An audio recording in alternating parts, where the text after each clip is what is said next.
Hello friends, नमस्कार। आप सभी का स्वागत है आपका अपने यूट्यूब चैनल स्टडी निकेतन पर। आज हम बहुत दिनों बाद मिल रहे हैं। कुछ कारण थे, खैर कारण हम बाद में डिस्कस कर लेंगे। चलिए आज से हम पॉलिटी स्टार्ट करेंगे। तो पॉलिटी में जो जो इम्पोर्टेंट टॉपिक हैं वो टॉपिक वाइज हम लेकर के आएंगे। आज हम लेकर के आए हैं सोर्सेस ऑफ द कॉन्स्टिट्यूशन। हमारे इंडियन कॉन्स्टिट्यूशन जो है उसमें कौन कौन से देश और कहाँ कहाँ से लिया गया है, जो सोर्सेस हैं वो, और उसके फीचर्स हम देखेंगे। उससे पहले हम जरा क्रिटिसिज्म देख लेते हैं। कॉन्स्टिट्यूशन जब बनी थी तो उसके बहुत सारे क्रिटिसिज्म भी हुए थे। उसमें से कुछ इम्पॉर्टेंट एक बार डिस्कस कर लेते हैं। इसके बारे में कहा गया जी कि ये बोरोड कॉन्स्टिट्यूशन है, मतलब ये उधार का लिया हुआ कॉन्स्टिट्यूशन है। अपने कॉन्स्टिट्यूशन के बारे में ऐसा कहा गया।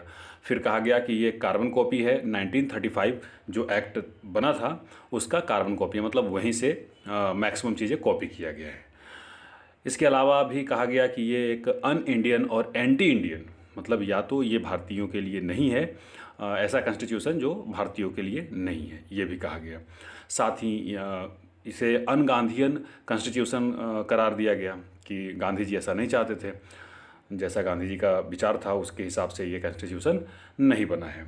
इसके बारे में हम अपने कॉन्स्टिट्यूशन के बारे में ये भी कहा गया कि ये एलिफेंटाइन साइज है, मतलब बहुत बड़ा है। और हो भी क्यों नहीं, क्योंकि अमेरिकी कॉन्स्टिट्यूशन सिर्फ 7 आर्टिकल्स में फिनिश हो गए, तो ये तो है बहुत बड़ा। पैराडाइज ऑफ द लॉयर कहा गया, मतलब हेवन ऑफ लॉयर्स कहा गया कि ये लॉयर के लिए पैराडाइज है। मतलब चूँकि कुछ कुछ टर्म्स इतने डिफ़िकल्ट हैं कि इसके मीनिंग निकालना आम आदमियों के लिए बहुत कठिन है। तो ये कुछ क्रिटिसिज्म थे। अब चलिए अपना टॉपिक पे वापस आते हैं। टॉपिक था सोर्सेस ऑफ द कॉन्स्टिट्यूशन। तो हम सोर्सेस देखेंगे और कौन कौन से फीचर बोरोड किया गया है वो देखेंगे। सबसे पहले government of India act of 1935 देख लेते हैं, क्योंकि इसी के बारे में कहा गया था कि यहीं से कार्बन कॉपी है। तो हम देखेंगे कि इसमें से क्या क्या लिया गया। सबसे पहले हम बताते हैं आपको कि federal scheme government of India act of 1935 से लिया गया। ऑफिस ऑफ गवर्नर, जो गवर्नर होते हैं, राज्यपाल का ऑफिस होता है, वो भी 1935 से लिया गया है जी। जुडिशियरी लिया गया है, पब्लिक सर्विस कमीशन लिया गया है, इमरजेंसी प्रोविज़न और एडमिनिस्ट्रेटिव डिटेल्स, ये सारे के सारे लिए गए हैं जी गवर्नमेंट ऑफ इंडिया एक्ट 1935 से। अगला है ब्रिटिश कॉन्स्टिट्यूशन, जिसके हम गुलाम रहे 200 साल करीब। तो यहाँ से हमने लिया पार्लियामेंट्री गवर्नमेंट, जो पार्लियामेंट्री सिस्टम है वो हमने ब्रिटिश कॉन्स्टिट्यूशन से लिया है। Rule of law, legislative procedure, single citizenship, cabinet system, prerogative writs, parliamentary privileges and bicameralism, जैसे द्विसदनात्मक होता है, अपर हाउस लोअर हाउस। तो ये सब हमने यूके से लिया जी, ब्रिटेन से। अब हम यूएस के कॉन्स्टिट्यूशन से क्या क्या लिए हैं वो भी देख लेते हैं। यूनाइटेड स्टेट से फंडामेंटल राइट, वेरी इंपॉर्टेंट, हमने यूएस से लिया है। इंडिपेंडेंस ऑफ जुडिशियरी लिया है, साथ ही जुडिशियल रिव्यू लिया है। इम्पीचमेंट ऑफ द प्रेसिडेंट भी लिया है हमने यूएस से ही जी, ठीक है ना। मतलब प्रेसिडेंट का जो इम्पीचमेंट करके हटाया जाता है वो हमने यूएस से लिया है, और कई दफ़ा ये सवाल पूछा जा चुका है। Removal of supreme court and high court जजेज, ये भी यूएस से लिया गया है। साथ ही पोस्ट ऑफ वाइस प्रेसिडेंट भी यूएस के कॉन्स्टिट्यूशन से लिया गया है।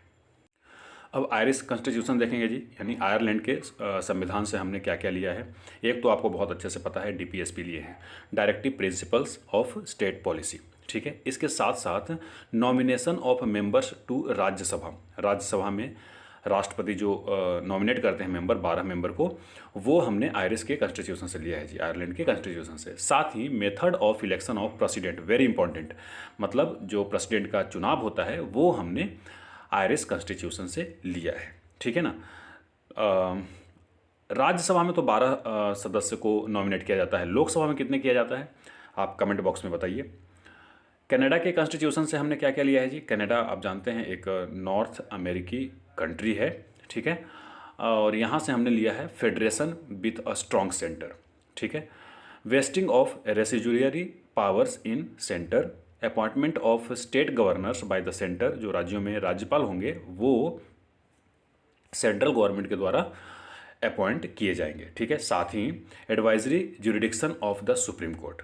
तो ये हमने 5 पॉइंट लिए हैं कनाडा के कॉन्स्टिट्यूशन से, ठीक है ना। कनाडा की राजधानी ओटावा है।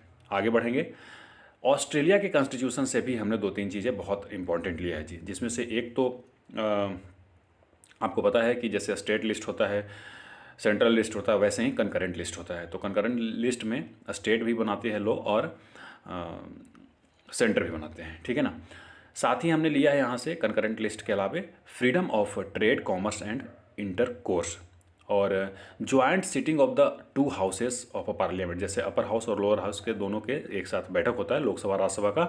तो ये ज्वाइंट सिटिंग के जो प्रोविज़न हमने लिया है अपने इंडियन कॉन्स्टिट्यूशन में, वो भी हमने ऑस्ट्रेलिया से ही लिया है जी, ठीक है ना। ऑस्ट्रेलिया की राजधानी कैनबरा है। आप जानते हैं ऑस्ट्रेलिया क्रिकेट बहुत अच्छा खेलता है। उसने कितने वर्ल्ड कप जीते अब तक, बताइए।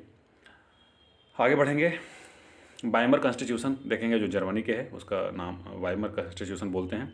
तो वहाँ से हमने लिया है suspension of fundamental right during emergency. देखिए, इमरजेंसी प्रोविज़न आपको याद रखना है कि ये गवर्नमेंट ऑफ इंडिया एक्ट 1935 से लिया गया है, लेकिन अगर सस्पेंशन ऑफ फंडामेंटल राइट्स की बात करेगा ड्यूरिंग इमरजेंसी, तब हमने ये जर्मनी से लिया है जी, ठीक है ना। जब इमरजेंसी लगती है तो फंडामेंटल राइट सस्पेंड कर दिए जाते हैं, और ये जर्मनी से लिया है। सोवियत कॉन्स्टिट्यूशन जो यूएसएसआर का कॉन्स्टिट्यूशन था, अब जो कि रसिया हो गया है उसके विखंडन के बाद, तो यहाँ से हमने 2-3 चीज़ें बहुत इंपॉर्टेंट लिया है। उसमें सबसे ज़्यादा इंपॉर्टेंट मैं समझता हूँ फंडामेंटल ड्यूटीज़, ठीक है, जो कि 42nd अमेंडमेंट एक्ट 1976 में आया था। पहले 10 थे, बाद में एक और बढ़ गए और 11 हो गए। इसके अलावा हमने आइडियल ऑफ जस्टिस लिया, जो कि आपने पढ़ा है प्रियम्बल में, सोशल, इकोनॉमिक एंड पॉलिटिकल हम जस्टिस देते हैं, ठीक है, प्रियम्बल में लिखा हुआ है जी, ठीक है ना। इसके अलावा अब फ्रेंच कॉन्स्टिट्यूशन से हमने क्या लिया है वो भी आपको पता होना चाहिए। तो फ्रेंच से हमने लिया है जी, एक तो रिपब्लिक लिया है, ठीक है ना। साथ में ideal of liberty, equality and fraternity जो प्रियम्बल में है, ये भी हमने फ्रांस से ही लिया है। तो 2 चीज़ें आप याद रखेंगे, रिपब्लिक हमने लिया है फ्रांस से, और साथ ही ideal of liberty, equality and fraternity. South Africa के संविधान से भी हमने लिया है, और लिया है procedure for amendment of constitution. जो कॉन्स्टिट्यूशन में अमेंडमेंट होते हैं उसका प्रोसीजर हमने साउथ अफ्रीका के कॉन्स्टिट्यूशन से लिया है, ठीक है ना। इसके साथ ही election of members of Rajya Sabha, मतलब राज्यसभा के जो मेंबर के इलेक्शन होते हैं ना, अभी बिहार एसआई के जो मेंस का पेपर हुआ है, खैर उसका प्रोसीजर काफ़ी आगे चला गया, तो फिजिकल भी हो गया उसका। तो उसमें मेंस में ये सवाल पूछा था कि election of member of Rajya Sabha किस देश के कॉन्स्टिट्यूशन से लिया गया है, तो ये साउथ अफ्रीका से लिया गया था जी। लास्ट जापान के कॉन्स्टिट्यूशन से हमने लिया क्या, तो वहाँ से हमने लिया है establish procedure established by law. Rule of law हमने ब्रिटेन के कॉन्स्टिट्यूशन से लिया था, और प्रोसीजर एस्टेब्लिश्ड बाई लॉ हमने जापान के कॉन्स्टिट्यूशन से लिया है जी, ठीक है। तो ये हमने देखा सोर्सेस और उसके फीचर जो जो हमने लिए हैं। वो अगले वीडियो में, पॉलिटी के जो वीडियो होगा उसमें हम कुछ अलग टॉपिक पे बात करेंगे। आपको मैं बता दूं कि स्टडी निकेतन नाम से एक टेलीग्राम चैनल है, तो आप वहाँ ज्वाइन कर लीजिए उसे, और वहाँ पर आपको मोटिवेशनल कोट्स के साथ साथ डेली न्यूज़पेपर आपको मिलते हैं मॉर्निंग में, और वीडियो का नोटिफिकेशन भी आपको वहाँ मिल जाएगा। अगर आप इस यूट्यूब चैनल पर नए हैं तो वीडियो को लाइक कीजिए, चैनल को सब्सक्राइब भी कर लीजिए, और बेल आइकन भी दबा लीजिए ताकि आपको नोटिफिकेशन मिल जाए, ठीक है। हालांकि हम इस पे करंट अफेयर के वीडियो लाया करते थे, बीच में कुछ कारण से हम उसे रोकना पड़ा मुझे। मैं उस पर विचार कर रहा हूँ, मैं जल्द ही या तो वीकली या फिर मंथली करंट अफेयर भी लाऊंगा, ठीक है। चलिए मिलते हैं अगले किसी वीडियो में, अब मुझे दीजिए इजाज़त, नमस्कार।